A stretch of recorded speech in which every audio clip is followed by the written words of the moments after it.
Hello there. You may recall in a previous video, I think it was the Dunkeld video, that I stood on the platform of Dunkeld and Burnham railway station and suggested that Scotland's public transport system is perhaps not as joined up as it could be. And I'm going to give you another example of that by way of a little exercise.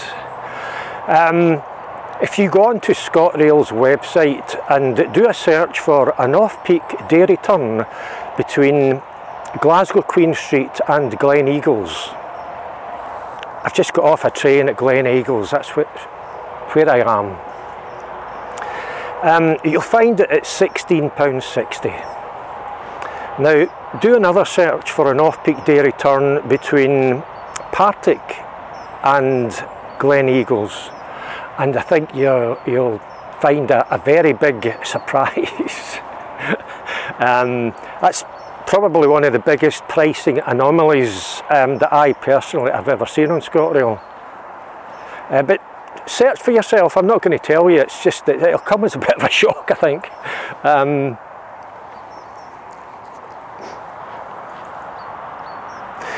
That's the hill of Craig Rossie just behind me, and that's where I'm heading for today. Except it's not just one hill, it's a small kind of very attractive looking collection of hills all sort of joined together in a quite fetching way. And I've passed it many times on the train and thought I'd like to be on that hill. It looks like an easy walk. It's not that high, it's a similar height to the hill of Damai in the Ochil Hills, about 410 metres or something of that order. And I suspect that at the top we'll get some decent views. So I've finally managed to figure out which collection of hills it is, because there's a few, it's part of the Ochil Hills, there's a few little collections of hills. Whenever I was on a train, I was never sure what exactly I was looking at. I've now figured it out, and that's where we're heading for. First of all, we have to go through the town of Auchterarder, which is known as the Langtoon. Its main street's very long. I think Kirkcaldy is also known as the Langtoon. I mean, it's also known as the Smellytoon, but I don't know if it's smelly these days. But yeah, if you know of any other towns in Scotland that are also known as the Langtoon, then drop me a comment and we'll figure out what's what. But we'll just head through Auchterarder now, and hopefully we'll pick up a pie on the way, and then we'll head on to the hill.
Just a steak bridie, please.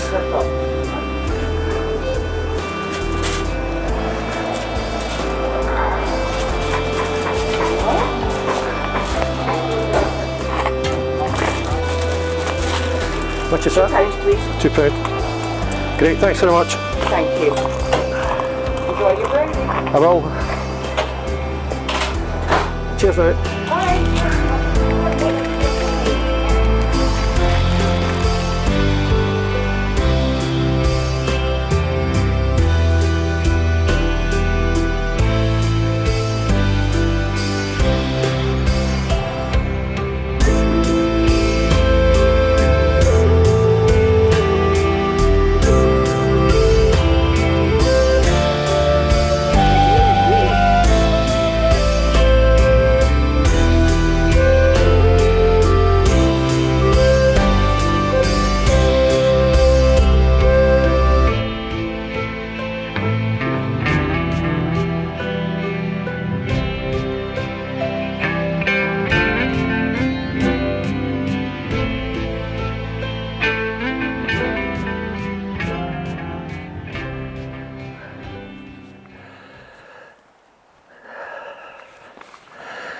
Well, I've made it to the foot of Craig Rossie, which is just behind the camera, and it's quite a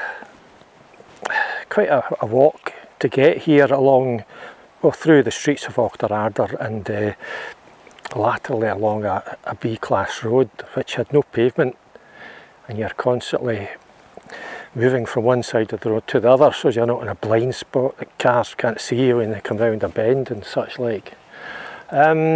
It's about 5 miles from Gleneagles railway station to here. As I say, the foot of Craig Rossie, it is just behind the steading of Pairney. I've not been, as I perhaps suggested earlier, on this hill or this little bundle of hills. Craig Rossie's not that high. 410 metres above sea level. A similar height to Demite in the Ochil Hills, which is a small hill but offers wonderful views, and I'm thinking and hoping that this one will be the same. I'm not sure of the way up. There is a track that goes round this way, and that's going to be an easy way, you know, you just leave the track at some point a distance further on. But I'm looking at the map and looking at this, I think I can get up this way. I'm on what looks like a farm track here. I mean, what I don't want is a Twin Paps of Strathlane scenario. But I think we should be alright. I think I can get up this way. That'll take me straight on at the top of Craig Rossie. And then from there, we'll see how we go. I think I'll probably come down on it and come back in the track here. Before I got here, during part of the planning for the video, I had a look at Google's Street View to just get a handle on how Auchterarder looked, and also to find out where a baker's might be and public toilets and such like. I did see public toilets off the main street, but when I got there they were shut. And I was speaking to a woman, and she said the public toilets close in October. So if you're thinking about visiting Scotland after October, there's no peeing allowed. Okay? Right, let's just head up here.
Well, it was tough going coming up there.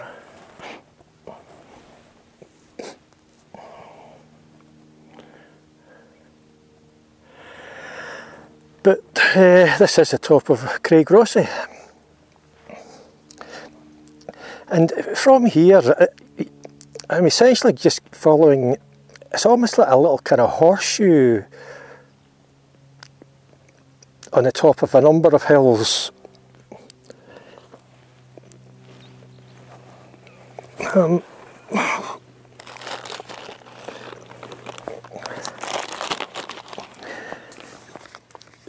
Going from here,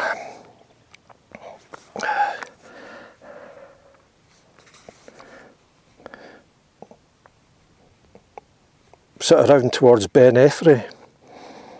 I'm not sure if I'll actually go on to the top of Ben Effrey. I may just cut down at Beld Hill from there down onto that track. That'll take me back to Pairney, behind Pairney Farm. We'll see how we go. But it is as good as I imagined. It's just absolutely cracking. I've got a good day. There's practically no wind, which is very unusual.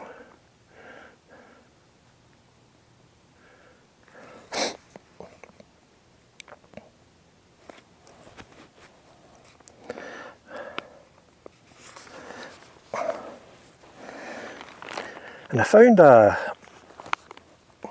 a Stone Age axe.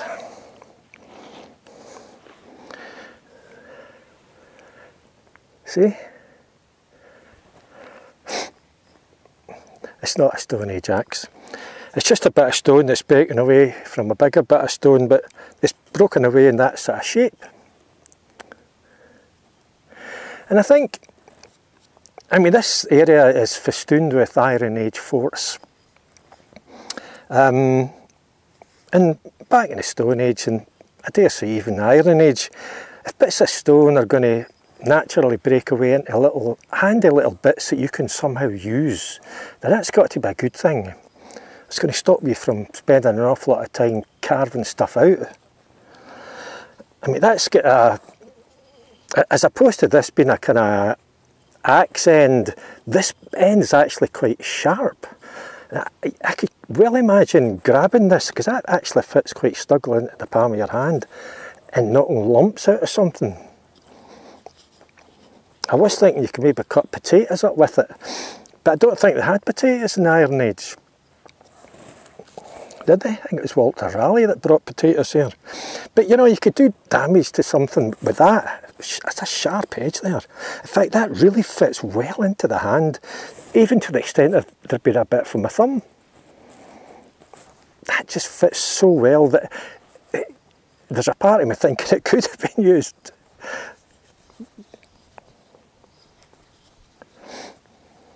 Yeah.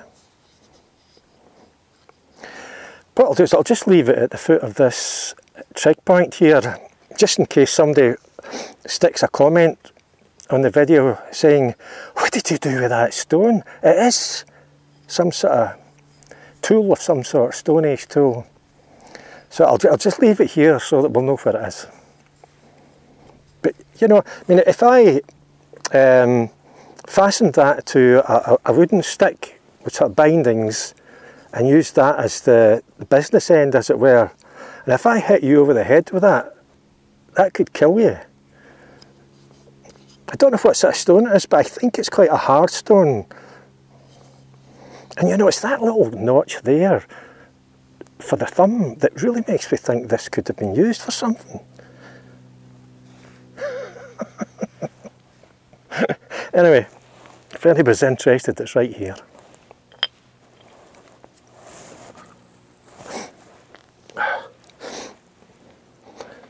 And as I say, this whole area is festooned with Iron Age forts. I don't think there's not one recognised as being on the top of this Craig Rossie. There is a fort, Iron Age fort in Ben Effrey, which we will be passing or going over, I'm not sure yet. There's a pretty major Iron Age fort on Rossie Law, just over there. And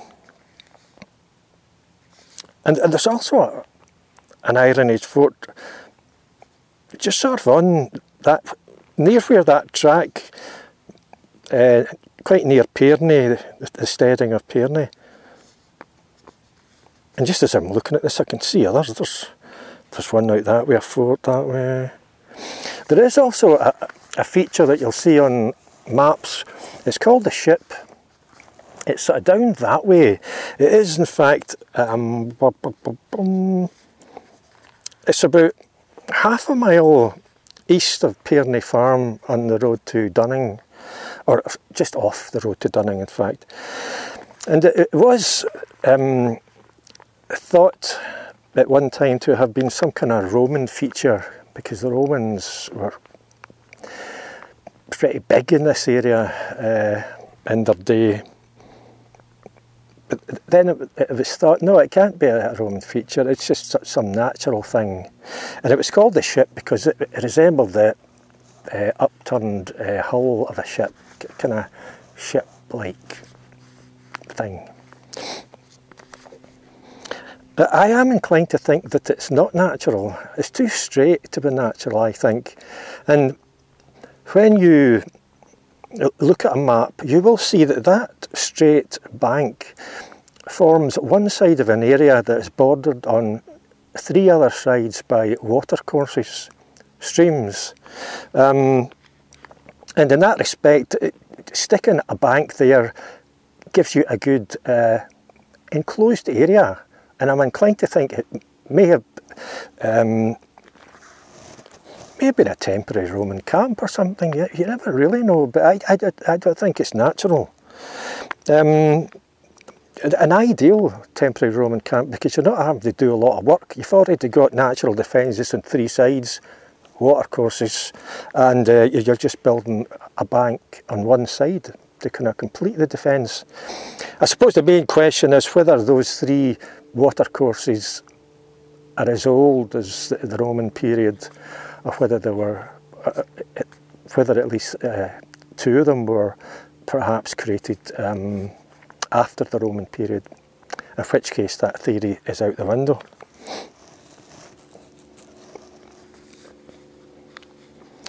But I sometimes wonder, I dare say that all the Iron Age forts in this area, I would imagine they were possibly still occupied when the Romans arrived.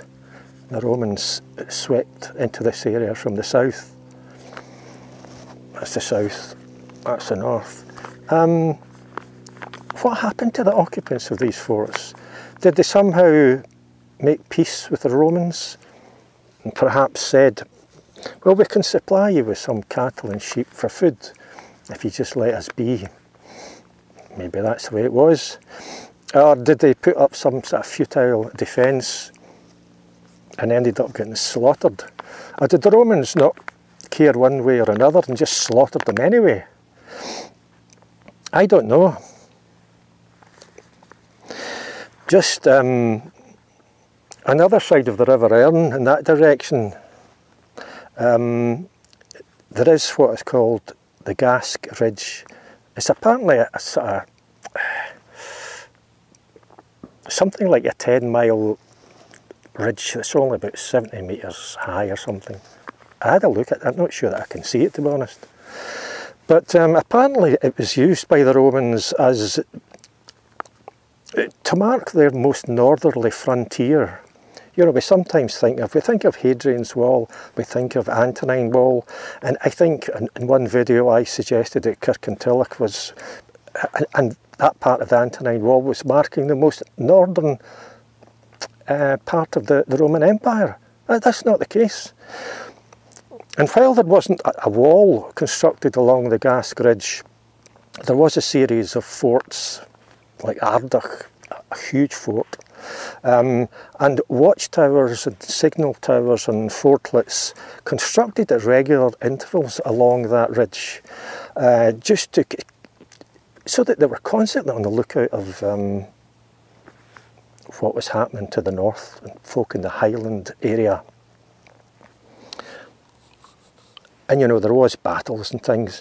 I mean, for the people who lived in these Iron Age forts, if they did indeed live in them when the Romans arrived, yeah, you're not going to have much chance of fighting the Romans from your own little hill fort. There are some pretty big hill forts, but not in this area, I don't think. And the only way you're going to be effective against the Roman war machine is to join forces with other hill forts in other areas. And there was huge armies created which did battle with the Roman army.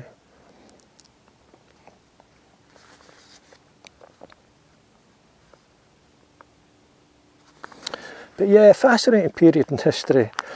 I could well imagine if the few Romans who were perhaps stationed in each watchtower, perhaps if they saw a large force of folk from the Highland area approaching, they would maybe have lit a little fire on top of their watchtower. And perhaps the adjacent watchtower would have seen the same thing. They would have lit a little fire. And the main sort of body of soldiers in whatever the nearest fort was would see that smoke and simply head for that spot and nip whatever was happening in the bud. Yeah.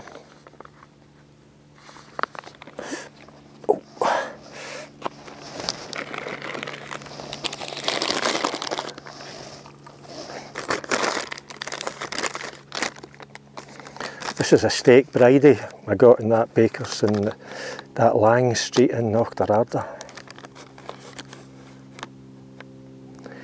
It's a strange thing, but the further north that you go from Scotland's central belt, the better the bridies seem to get.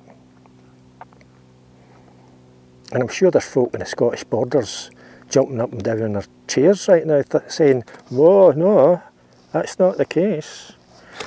But, you know, I'm trying to think of the name of a place just, I think, further north from here that is pretty famous for its bridies. The bridies have the town's name attached to them. I'll stick the name at the bottom of the screen. I can't remember where it is. I'm thinking Kirriemuir, but I don't think it's Kirriemuir. But very good bridies.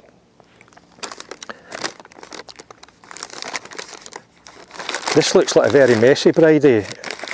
As soon as I bite into this, there'll be flakes of pastry. It will just erupt all over the place.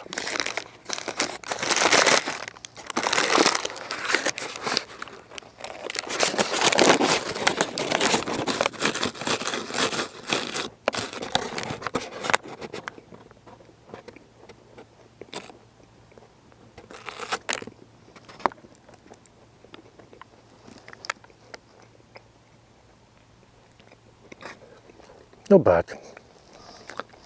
Could do with some gravy.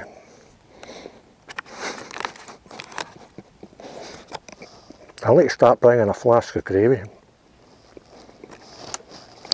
I'll see you further on in the walk.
Well, I've opted not to go to the top of Ben Effrey.